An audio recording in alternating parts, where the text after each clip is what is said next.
kemarin sekolah itu kosong, pemeliharaan dan perawatan juga apakah harus tetap dilakukan, terutama yang untuk sanitasi ini, Pak? Saya pernah mengunjungi beberapa sekolah. Itu ada hanya atapnya saja yang bocor. Pas kebetulan dengan Pak Menteri.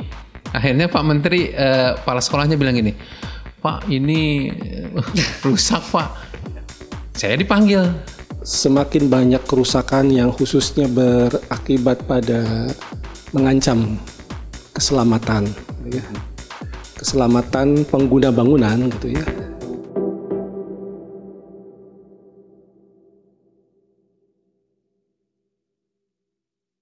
Hai teman SMA, selamat bergabung kembali di Cerita SMA. Apa kabar semua teman-teman?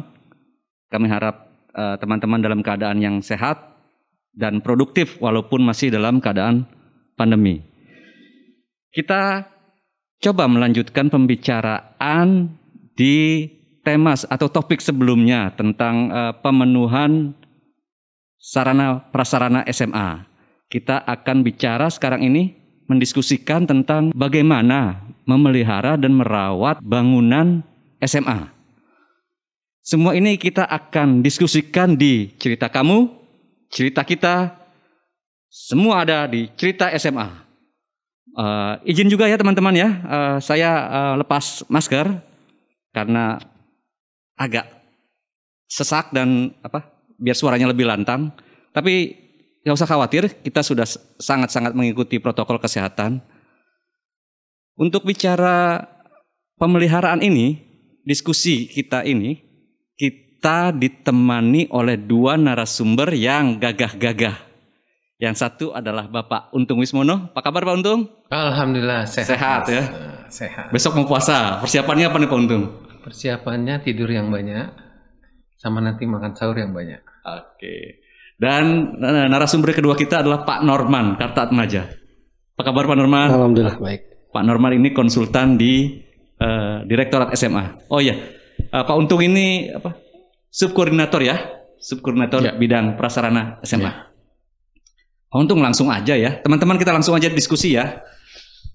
Pak Untung, di 2021 ini, dari data Dapodik 2021 ini Januari nih, ruang kelas kita itu lebih dari 1.000 Pak Untung yang rusak berat Pak Untung. Artinya selain ruang kelas kan ada juga lab IPA ya, misalnya lab biologi, lab kimia, fisika itu yang juga rusak, atau lab perpustakaan yang rusak. Intinya bangunan sekolah itu yang rusak. Nah Pak Untung, kira-kira nih Pak Untung, sebabnya tuh apa ya banyak bangunan sekolah kita tuh yang dalam kondisi rusak? Oke, terima kasih Mas Tanto atas waktunya. Berbicara sekolah memang menarik sekali.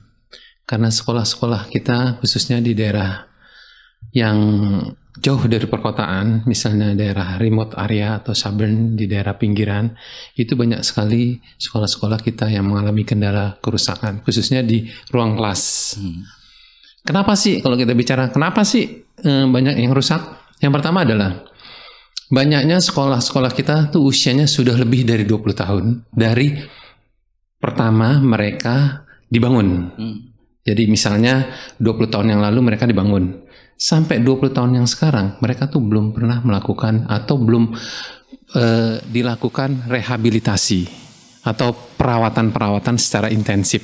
Perawatan itu baik secara bulanan berkala maupun secara tahunan. Itu masih banyak. Kemarin saja kita kebetulan alhamdulillah saya bersama Pak Norman pergi ke salah satu provinsi di daerah Sulawesi Barat yang terkendala oleh bencana. Nanti kita bicara bencana juga. Akibat bencana itu dua sekolah ternyata memerlukan ruang atau ruang-ruangnya itu rusak dan memerlukan rehabilitasi. Bukan saja rehabilitasi, mungkin juga akan nanti ke arah ke renovasi. Renovasi yang memerlukan perubahan atau tampak depan kan menjadi suatu sekolah atau bangunan yang lebih bersifat modern, lebih bersifat ketahanannya itu lebih bagus. Jadi sebenarnya banyak sekolah kita yang masih di usia 20 tahun ini masih terkendala oleh rehab. Itu baik ditangani oleh pemerintah pusat maupun pemerintah provinsi. Kalau sekarang kan sudah masuk provinsi ya. Yang kedua adalah penyusutan bangunan atau penggunaan bangunan. Penggunaan bangunan tidak disertai dengan pemeliharaan dan perawatan bangunan. Tadi sudah saya sempat singgung bagaimana pemeliharaan dan perawatan bangunan ini dilakukan secara berkala, baik bulan atau tahun, dan itu harus dilakukan oleh sekolah, bukan saja oleh pemerintah daerah. Harus oleh sekolah ya Pak ya? Harus oleh sekolah, karena ini sifatnya kan rutinitas. Hal yang kecil-kecil baiknya dilakukan oleh sekolah, tidak jadi menunggu sampai besar dulu, tidak menunggu rusaknya itu semakin parah akibat iklim maupun cuaca. Yang ketiga adalah bencana alam. Nah, bencana alam ini kita memang sudah tidak bisa prediksi, khususnya bencana alam ini yang terparah adalah kemarin kita sudah ke Sulawesi Barat, ke NTB tahun lalu juga sudah, dan sekarang ada lagi di Malang ya, yang baru-baru ini di Malang ya, yang 6,1 ya, skala beberapa hari lalu ya. Beberapa hari yang lalu. Nah, ini juga perlu segera didesain bahwa teman-teman hendaknya segera memverifikasi mana sekolah yang terdampak bencana dan mana sekolah yang masih utuh atau paling tidak terkena dampak kecil, tapi tetap harus kita lakukan. Maaf nih Pak Untung nih, saya potong ya, sebentar silakan, nih. Mas. Tadi Pak Untung menyinggung masalah rehab dan renovasi ini. Nah, yang rehab itu yang dilakukan oleh sekolah itu rehabnya kayak gimana Pak Untung? Karena mungkin bayangannya itu yang rusaknya berat sekali itu banyak kayaknya itu tidak direhab karena rusaknya sudah banyak dan artinya perlu uang yang banyak gitu Pak Untung. Jadi kriteria rehab ini yang bisa dilakukan oleh sekolah untuk diperbaiki itu, direhab maksudnya itu yang kayak gimana Pak Untung? Ya, Mas Menteri sudah mengeluarkan Merdeka Belajar, artinya fleksibilitas penggunaan dana BOS. Salah satunya adalah penggunaan dana BOS untuk rehabilitasi ringan. Jadi sekolah itu boleh melakukan rehabilitasi ringan dengan penggunaan dana BOS. Itu melalui kebijakan dari Mas Menteri. Yang kedua juga kita sudah meletakkan alokasi dana pada dana alokasi khusus berupa rehabilitasi sedang dan berat. Namun lebih kepada sedang karena berat ini nanti akan ditangani oleh PUPR sesuai dengan Perpres nomor 9 yang baru saja keluar bahwa akan ada penanganan khusus pada rehabilitasi ruang kelas berat. Jadi persyaratannya begini. Dalam satu sekolah itu ada satu ruang kelas yang berat. Itu nanti boleh diusulkan sekolah kepada dinas provinsi dan dilanjutkan ke kami, Direktorat SMA. Nanti Direktorat SMA akan melanjutkan surat tersebut ke Biro Perencanaan dan Biro Perencanaan nanti melanjutkan ke dinas PUPR, khususnya Direktorat Prasarana Strategis di Kementerian PUPR di Cipta Karya. Nah, ini yang sudah kita lakukan di tahun 2020 dan sudah kita juga merehabilitasi yang khusus untuk kondisi rehabilitasi berat. Itu mungkin Mas. Nah, mungkin ke Pak Norman kali ya. Pak Norman, mungkin manggilnya lebih enak Akang kali ya. Karena Pak Norman ini orang Bandung gitu ya. Kang Norman. Kang ini mungkin ini di bayangan kita rusak berat itu artinya bangunannya itu udah runtuh. Itu atapnya sudah jebol atau temboknya jebol gitu. Jadi konsep rusak berat itu sebenarnya gimana sih Akang biar teman-teman SMA ini ya bisa sama persepsinya tentang konsep rusak berat dan juga mungkin bisa mengisi, tapi saya yakin sih teman-teman sudah mengisi dapodiknya dengan benar gitu ya. Tapi mengisi dapodiknya benar bahwa rusak berat itu apa kriterianya gitu. Oh ya, makasih Pak Tato. Tadi sebagaimana yang dijelaskan oleh Pak Untung tadi memang benar adanya ragam kerusakan di bangunan-bangunan sekolah itu ya, luas ya. mulai dari ringan, sedang, berat. Tadi Pak Untung sudah sampaikan bahwa ringan bisa langsung memakai instrumen dana BOS gitu ya. Sedang, berat pakai dana DAK. Tapi kalau tadi pertanyaannya apa itu rusak berat, apa itu rusak sedang gitu ya. Mungkin paling mudahnya kita kalau bicaranya berdasarkan kompleksitas atau tingkat kerusakan gitu ya. Jadi semakin banyak kerusakan yang khususnya berakibat pada mengancam keselamatan gitu ya. Keselamatan pengguna bangunan gitu ya. Ini mudahnya ya gitu ya. Itu bisa kita kategorikan rusak berat. Ya. Jadi kalau itu tidak dibetulkan, tidak diperbaiki segera, ya, itu sudah bisa masuk kategori rusak berat. Oh, izin Akang nih, kadang-kadang nih subjektif nih, rusak berat ini kadang mengancam keselamatan. Kadang-kadang ini subjektif nih kan.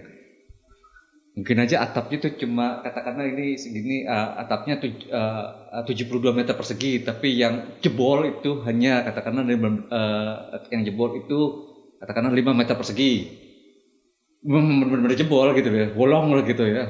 Entah karena kesambar petir atau apa gitu ya. Nah, apa itu masuk kategori rusak berat? Ya, kalau kita ikut terminologi dari apa yang sudah ditetapkan oleh Kementerian PUPR ya. Rusak berat itu adalah kerusakannya terjadi pada komponen-komponen struktur. Ya, berarti mulai dari kolom, rangka atap, gitu ya. Kemudian balok-balok, gitu ya. Yang itu apabila itu tidak segera dibenarkan, diperbaiki, ya, itu akan mengancam pada kekokohan bangunan. Ya. Terjadilah keruntuhan bangunan, gitu ya. Nah, jadi itu sifatnya seperti itu. Nah, kalau misalkan terjadi lagi kerusakan yang tadi Pak Tanto sampaikan, atap bolong, gitu ya. Nah, atap bolong itu kan pengertian berarti penutup atapnya lah ya kan? Kalau penutup atapnya itu bisa kita katakan itu bagian komponen bangunan memang non struktur ya, karena dia penutupnya saja, ya. Penutupnya saja. Nah, tapi dari sisi sini kita akan bisa melihat rentetannya, gitu ya.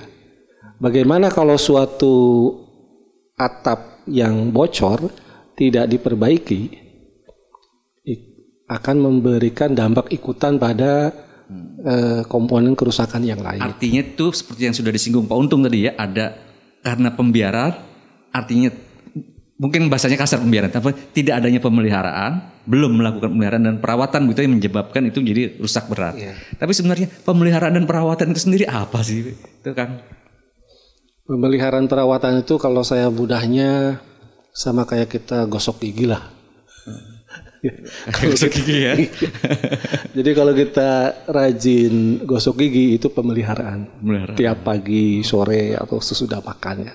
Gosok gigi, semua kotoran di mulut hilang gitu ya.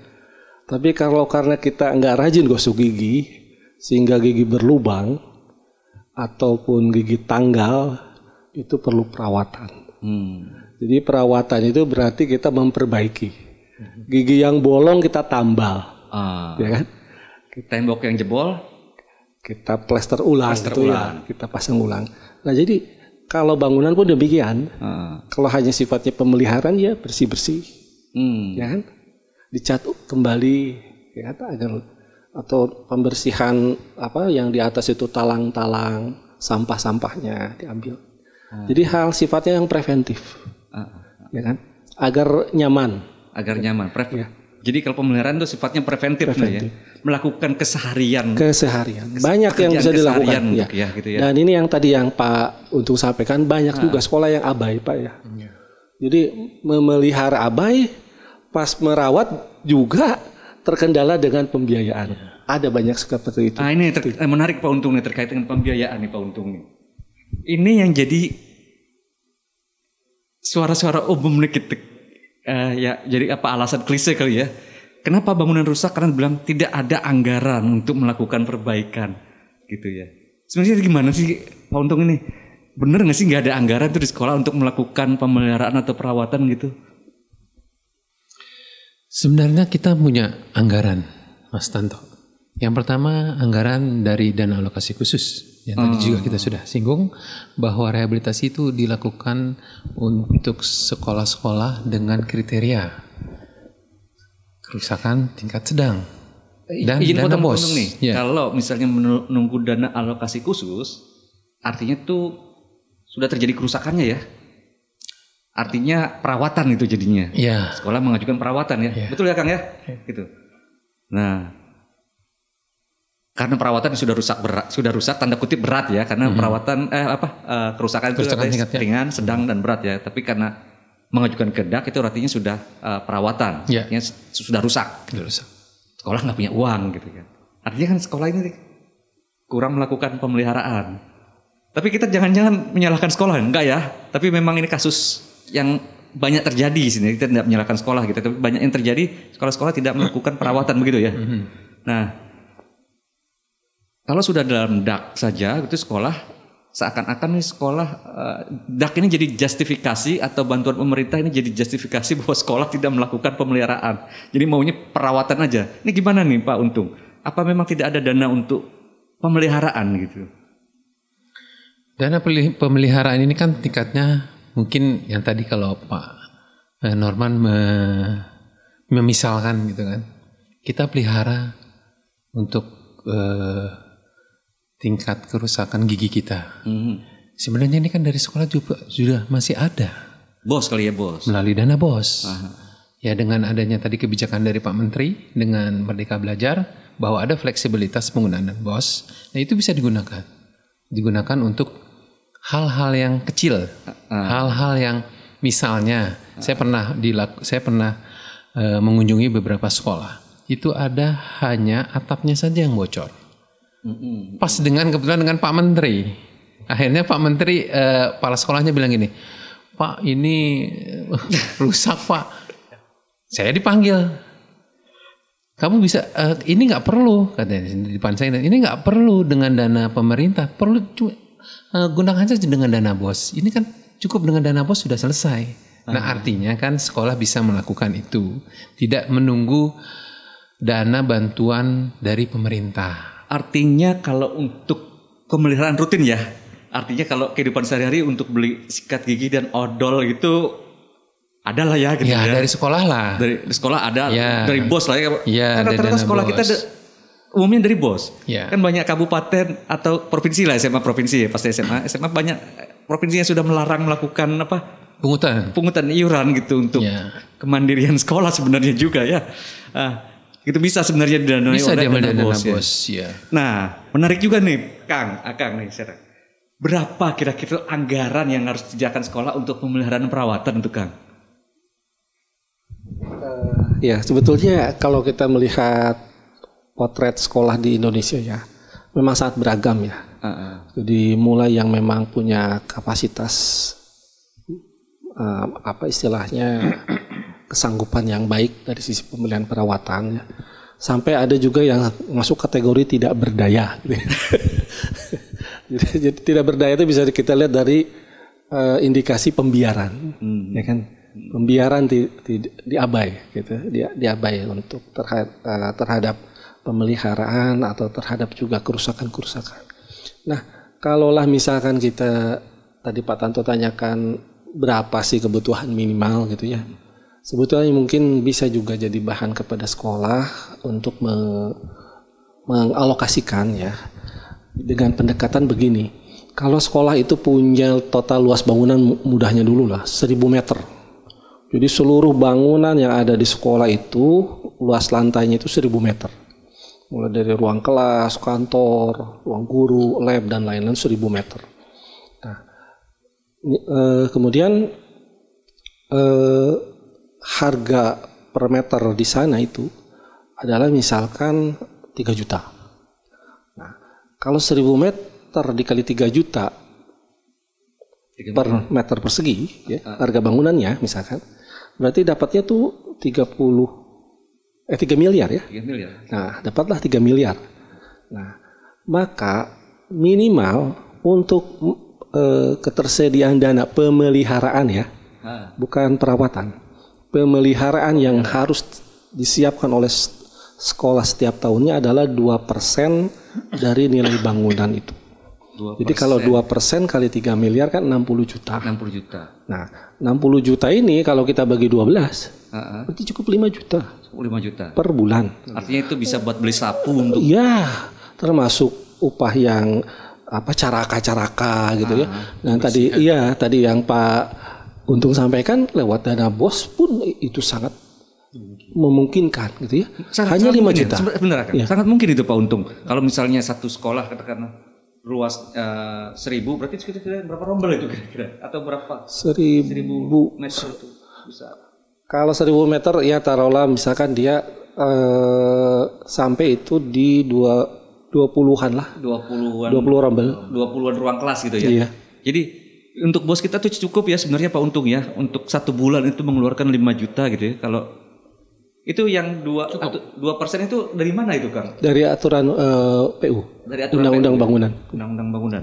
Bisa ya sebenarnya. Cukup Pak. Sekolah untuk mengalokasikan itu. Ya. Jadi seharusnya tidak ada keluhan lagi ya. Iya. Oh, untuk yang sedang-sedang ya, yang ringan ya. Ringan. Jadi kalau yang perawatan kan agak berat. Ya. Nah, itu berapa dana yang harus disediakan? Ya itu tadi, kan kita tadi bicaranya sekarang adalah preventif ya. Preventif itu pemeliharaan agar semua bangunan-bangunan sekolah itu tetap berfungsi baik, ya, tanpa menunggu rusakan. Ada pembersihan rutin, pengecatan gitu ya, kayak kasih pelumas kayak gitu kan. Jarang-jarang orang ngasih pelumas dikunci di handle pintu gitu kan. Atau yang punya AC, AC-nya di tiap bulan kasih bersihkan, kasih freon misalkan.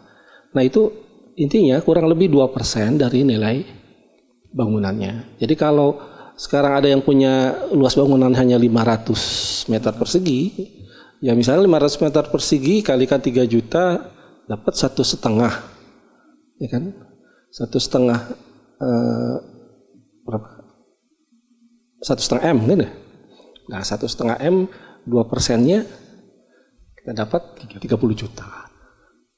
Nah kalau ya sejumlah itu kayaknya sih sekolah udah berat juga ya kalau dikalikan per semester atau per tahun gitu ya?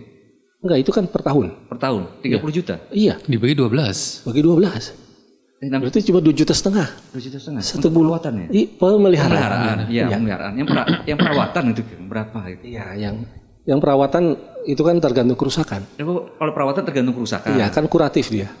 Oh. Memperbaiki. Iya. Jadi, tapi harusnya ada bukan idealisasi, cadangan lah gitu, sekolah bikin cadangan kalau kira-kira ada kerusakan kan pasti juga gini ya. Bangunan ini suatu walaupun dipelihara pada jangka waktu tertentu dia akan rusak gitu kan. Harus diganti komponennya. Gitu kan? Benar kan gitu ya? Nah, karena usia ya. Karena usia. Bagaimana ini sekolah Pak Untung, gimana sekolah ini harusnya gitu? Harus dia buat jadwal periodisasi gitu ya? Atau apa tindakan yang harus dilakukan sekolah itu? Pak Untung bisa jelaskan, itu kan saya tahu persis. Pak Untung dulu punya program renovasi ya Pak, yang salah satunya menyasar sekolah-sekolah di atas 20 tahun Pak. Ya, ini adalah satu program yang memang kita launching. Tapi sayang tahun ini nggak ada ya, karena situasi dan kondisi. Jadi tahun ini tidak ada. Tahun sebelumnya kita sudah mengeluarkan yang namanya program renovasi bangunan bagi sekolah-sekolah yang usianya di atas 20 tahun. Saya ulangi lagi ya, usianya di atas 20 tahun. Yang tadi kita sudah singgung juga bahwa sekolah-sekolah ini dengan dalam bentuk biasanya tuh dia sudah depannya tuh sudah rusak, sudah penurunan bangunan, kemudian di ruang kelasnya itu juga banyak sudah yang hampir tidak bisa dipakai tapi tidak maksimal. Nah itu kita berikan bantuan satu paket itu sebesar 500 juta. Tahun lalu ya? Tahun lalu dengan asumsi bahwa Dengan uang sebesar 500 juta itu bisa mengcover ruang kelas yang rusak. Plus dengan nanti membangun kembali bangunan itu seperti semula. Atau memperbaiki bangunan-bangunan yang rusak menjadi bangunan sedia kala. Menjadi bagus maksudnya. Menjadi bisa digunakan semaksimal mungkin. Nah, ini satu sekolah bisa mendapatkan 1 paket atau 2 paket. Sayangnya tahun ini tidak ada. Tahun ini yang ada hanyalah bantuan sanitasi. Sanitasi ini. Sanitasi ini menyangkut toilet. Distribusi air bersih. Betul, mungkin ya. Pembuangan air kotor ya. Pengelolaan sampah. Kotor, ya. Ini sangat relevan nih Pak Untung nih ketika sekarang kita ini masih di masa pandemi dan kita mau pembelajaran tatap muka. Pak Untung, ini tadi sanitasi nih Pak Untung nih. Ini menarik sekali nih Pak Untung. Tadi kenapa menariknya? Kan kita ini masih di masa pandemi. Lalu sebentar lagi nih Mas Menteri, bukan sebentar lagi Mas Menteri sudah mengizinkan pembukaan pembelajaran tatap muka. Nah, sanitasi ini kan terkait dengan toilet ya.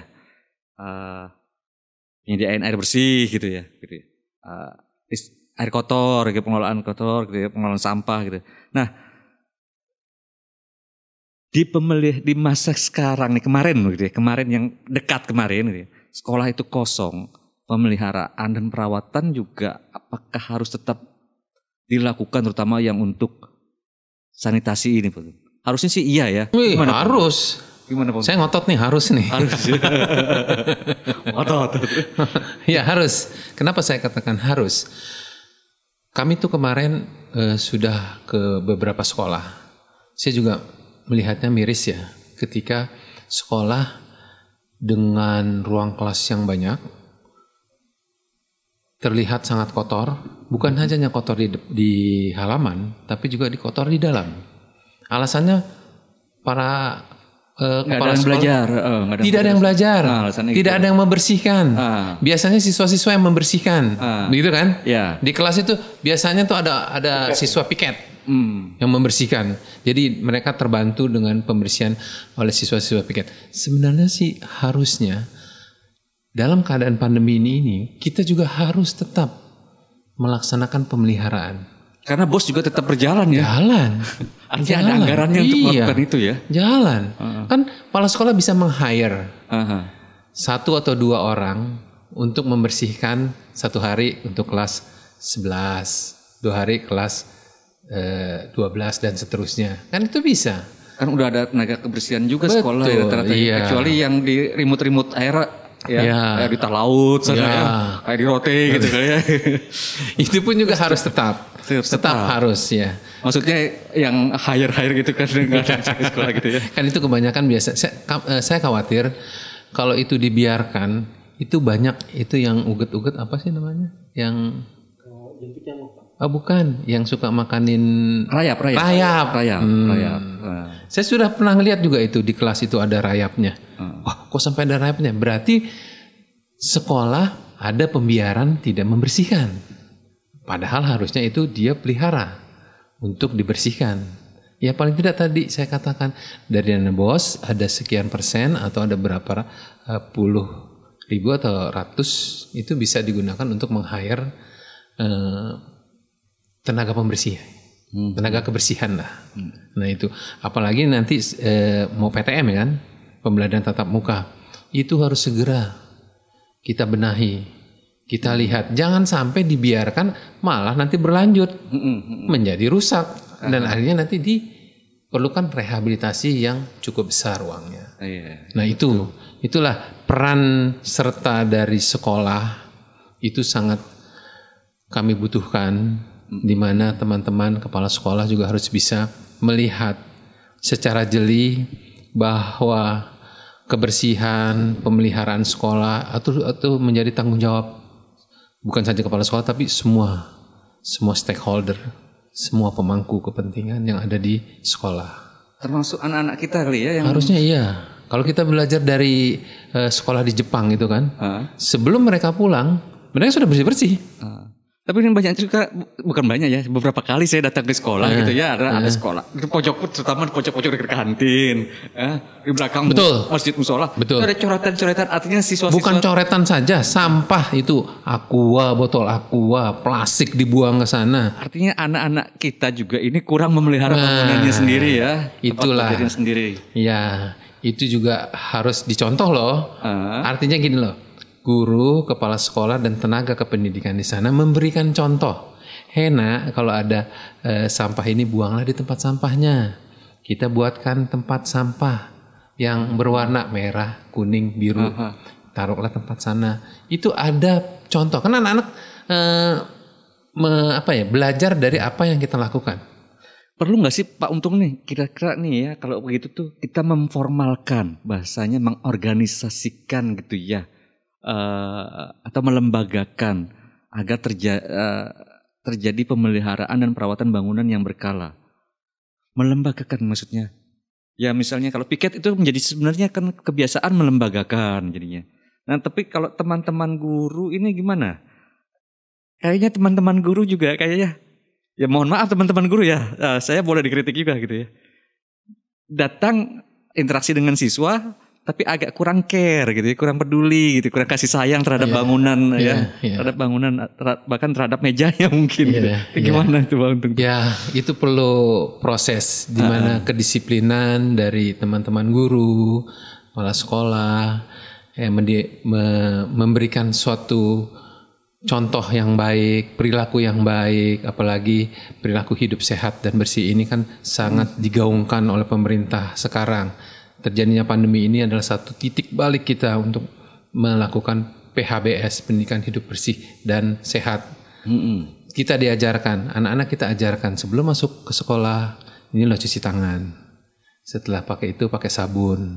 Setelah itu dia masuk ke kelas dengan melakukan pembersihan-pembersihan. Setelah itu apalagi dan seterusnya. Itu sudah harus dilaksanakan dan sudah harus kita berikan pendidikan secara artinya pendekatan-pendekatan yang bijak lah.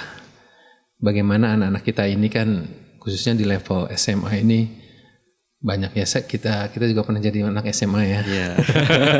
dulu ya. SMA ya. Masih susah nih. Ketika dia justru kalau sering dinasihati dia akan semakin berontak. Nah, itulah bagaimana cara teman-teman untuk menjadi lebih bijak mendekati anak-anak kita untuk mengasih edukasi yang baik terhadap perilaku hidup bersih dan sehat ini, bagaimana caranya. Inilah titik balik kita untuk mendapatkan perilaku hidup bersih dan sehat di masa pandemi ini. Pak Norman nih, kalau apa tuh tadi ya yang pemeliharaan dan perawatan bangunan itu,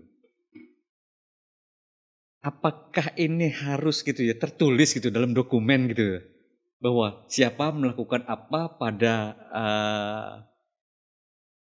kapan gitu kan? Artinya ada perlu dokumentasi gitu, kesepakatan itu gimana sih? Perlu nggak? Gitu? Kalau melembagakan pemeliharaan perawatan di sekolah, saya memang demikian adanya harus dilakukan ya oleh sekolah itu. Secara struktural organisasi sekolah itu ada Wakasek Sarpras ya di sekolah itu. Iya betul ya. Nah, ada Wakasek Sarpras yang salah satu tupoksinya adalah melakukan perencanaan, ya, pengelolaan, ya, pengembangan program-program sarana prasarana di sekolah. Termasuk dalam hal ini adalah pemeliharaan dan perawatan. Jika tadi kita bicara di depan alokasi anggaran untuk pemeliharaan, ya kan, maka Wakasek Sarpras juga secara perencanaan program dia harus mempunyai rencana-rencana untuk perawatan-perawatan mana yang akan dilakukan pada semua bangunan-bangunan. Yang artinya membuat perencanaan gitu, artinya dia buat perencanaan yang mungkin tahunan. Ya. Dan mungkin juga jangka menengah gitu ya. Iya, jadi kalau jangka panjang kayaknya nggak mungkin ya. Iya. Pasti Jadi perencanaan ini sifatnya yang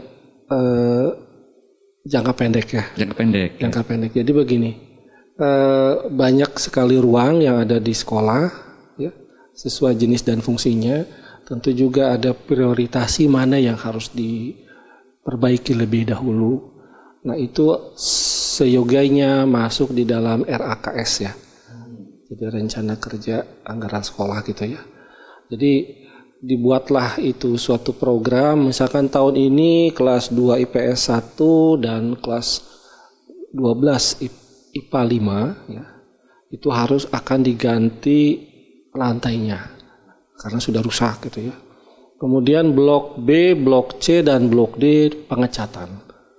Nah, semua program-program itu dibuat oleh Wakasek. Sarpras, gitu. ya Harus kan? begitu ya? Ya. Harus sampai seperti itu kerjanya Wakasek. Nah, nanti implementasinya memang ada di teman-teman di istilahnya kalau ini di Kabak TU-nya lah, Kabak psikolog TU-nya. ya.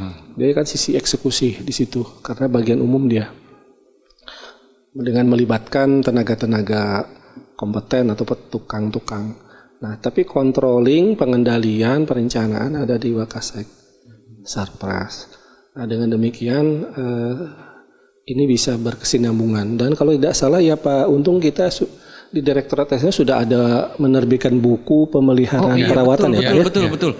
Teman-teman yang perlu diingat ini, teman-teman ini bisa download sebenarnya. Itu ada di lamannya Direktorat SMA, buku pemeliharaan dan perawatan bangunan SMA ya. Gitu. Nah, kalau nggak salah itu ya. Sudah ada. Teman-teman bisa, teman-teman semua bisa download di situ. Mungkin ada yang yang teknis-teknisnya teman-teman bisa contek di situ. Bagaimana melakukan periodisasi perawatan bangunan ya. Nah itu periodisasi perawatan bangunan ini kan kayaknya berguna untuk memberikan prioritas karena bangunan itu banyak ya Pak Norman ya, Akang ya. Nah gimana Akang? Bagian-bagian mana dulu yang perlu mendapatkan prioritas atau ada berapa banyak sih komponen-komponen bangunan yang sebaiknya diperhatikan dalam pemeliharaan bangunan itu? Kalau si komponen mungkin kita bagi beberapa yang paling pokok, yang struktur, arsitektur gitu ya. Itu yang paling sering kita berhubungan gitu ya. Tapi kalau bicara prioritas, sekali lagi sekolah menitik beratkan pada komponen-komponen yang memberikan dampak pada keselamatan. Ya, keselamatan dulu. Sudah itu baru kesehatan dan kenyamanan gitu ya. Bagi contoh kalau keselamatan itu tuh kalau rangka plafon sudah melendut gitu ya, dan ada kecenderungan ambruk, atau mungkin gording di atas atau di rangka atapnya juga sudah kita kelihatan ada bergelombang. Kemarin dengan Pak Untung melihat di beberapa sekolah di mana Pak, di Sulawesi, Sulbar ya. Jadi itu memang ada sekolah ruang-ruang yang memang sudah selayaknya tidak boleh dimasuki kecuali kalau sudah diperbaiki, gitu kan? Jadi itu hal-hal yang memang mutlak kalau bicara keselamatan. Nah baru setelah itu ke kesehatan, gitu ya. Kalau kesehatan ini misalnya gini, cat kusam, berjamur, gitu kan, lembab, gitu kan. Kemudian jendela sudah tidak bisa dibuka atau kusen-kusen sudah kropok, gitu ya. Itu kan tidak sehat, ya. Apalagi lantai, gitu ya. Penutup lantai sudah gompal di mana-mana, itu harus sehat. Nah, hal-hal seperti itu, kalau prioritasi keselamatan kesehatan didahulukan, saya kira yang pokok-pokok bisa tertuntaskan dulu. Yang prioritas pertama itu yang mencakup keselamatan dulu ya. Ya. Setelah itu baru yang kesehatan, kenyamanan, keindahan berarti nomor 4 dong ya. Ya nanti ya. Pak Untung nih, kan pemeliharaan dan perawatan nih. Kalau perawatan pasti bukan harus ada keahlian khusus lah ya, karena terkait dengan perbaikan ya. Kan nggak mungkin juga Pak Untung atau saya nih yang tidak berlatar belakang ilmu teknik menambal dinding gitu ya. Wah, plester itu pasti pemeliharaan dong. Dan itu kalau pemeliharaan kan bisa dilakukan oleh semua orang nih. Nah, kira-kira nih Pak Untung nih, Ini pertanyaan terakhir kayaknya ini kita sudah teman-teman kita kayaknya sudah lebih dari 30 menit ya kita bicara di sini. Nah, pertanyaan terakhir ke Pak Untung nih. Karena pemeliharaan itu melibatkan banyak orang, ya. Kira-kira Pak Untung ada pesan-pesan nggak ya?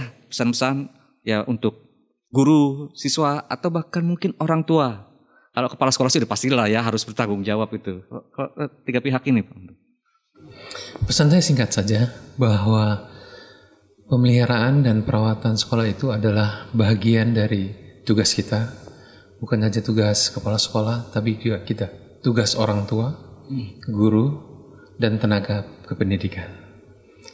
Apalagi dengan lingkungan-lingkungan yang dekat dengan lingkungan itu adalah bagian dari tugas kita untuk konkretnya partisipasi orang tua untuk memelihara bangunan SMA itu gimana Pak Untung? Yang diharapkan nih? Harapannya adalah pertama, peran orang tua ini terhadap memberikan arahan terhadap anak-anaknya. Kedua, memberikan kalau memang ada kelebihan-kelebihan, dia bisa melakukan sharing terhadap sekolah. Mungkin sharing dalam arti bagaimana caranya merawat atau memelihara sekolah. Sebenarnya orang tua kalau punya keterampilan, punya waktu, maksudnya keterampilan teknis ya, harusnya ada kewajiban moral sebenarnya ya. Saya berharap seperti itu, tapi kan dengan adanya juga kita tidak boleh memungut biaya dari orang tua. Itu kan harus bagaimana sih orang tuanya melakukan support terhadap sekolahnya. Nah itu tinggal bagaimana orang tua dengan peran guru-guru di sana untuk memberdayakan apa yang harus dibantu oleh mereka. Oke. Jadi ya intinya bahwa semua itu adalah tugas kita. Jangan diberikan oleh kepala sekolah saja. Bukan juga tugas pemerintah pusat aja ya. Betul. Apalagi konsultan teknik ya. Oke teman SMA, sepertinya kita sudahi saja dulu diskusi kita terkait dengan pemeliharaan dan perawatan bangunan SMA. Bila ada pertanyaan teman-teman bisa ajukan di kolom komentar. Insya Allah ya, Pak Untung ya dengan siap. Pak Akang Norman akan siap menjawab ya. Gitu. Jadi teman-teman, kalau pesan saya sebagai host pribadi banyaknya sih kepada teman-teman atau adik-adik saya atau anak-anak saya yang masih SMA, jangan coret-coret itu kelasnya, jangan coret-coret itu bangunan sekolahnya. Sayangin itu, biar nyaman gitu. Kalau mau coret-coret bikin yang bagus sekalian gitu, dicat yang bagus sekalian, yang ada karya-karya seninya lah gitu ya. Oke teman-teman, tetap semangat, jaga protokol kesehatan, terapkan 5M dan maju bersama, hebat semua. Oke, terima kasih Pak Untung, terima kasih Kang Norman. Sampai jumpa teman-teman di Cerita SMA episode berikutnya. Terima kasih. Assalamualaikum.